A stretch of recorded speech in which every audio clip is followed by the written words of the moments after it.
Morning అందరికీ మార్నింగే లేచినాం అనమాట. ఇప్పుడు టైం వచ్చేసి 9:30 అవుతుంది. నైట్ మిగిలిపోయిన ఫుడ్ ఉంటే దాంట్లోకి వాటర్ పోసేసి నైట్ మార్నింగ్ తినేసినాం అనమాట పచ్చడి వేసుకొని. మన నెక్స్ట్ వచ్చేసి బ్యాక్ సైడ్ బాసాన్లో అయితే తోముతున్నాడు అనమాట. తోమేసుకొని ఇంకా లోడింగ్కి అయితే పిలుస్తారనమాట. తినేసినాము. ఇంకా మధ్యాహ్నం వచ్చేసి క్యాంటీన్లో ఉంటుంది అనమాట ఫుడ్, 60 రూపాయలు ఉంటా. అక్కడైతే తినేస్తాము మధ్యాహ్నము. ఇంకా నైట్కి ఏమన్నా చూద్దాం మరి.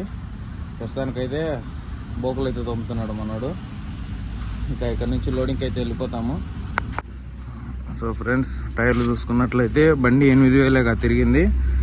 టైర్స్ మొత్తం 16 to 16, 17 సీల్ టైర్స్ ఉన్నాయన్నమాట. మొత్తం స్టెఫ్నీ టైర్ అయితే ఇంతవరకు యూజ్ చేయలేదు. ఒక ట్రిప్ వెళ్ళేసి వచ్చిందనమాట, లాంగ్ ట్రిప్, 8,000 కిలోమీటర్లు. అప్ అండ్ డౌన్ నేను చెప్పేది. ఏం చేస్తున్నావు? మనోడు చేస్తున్నాడు.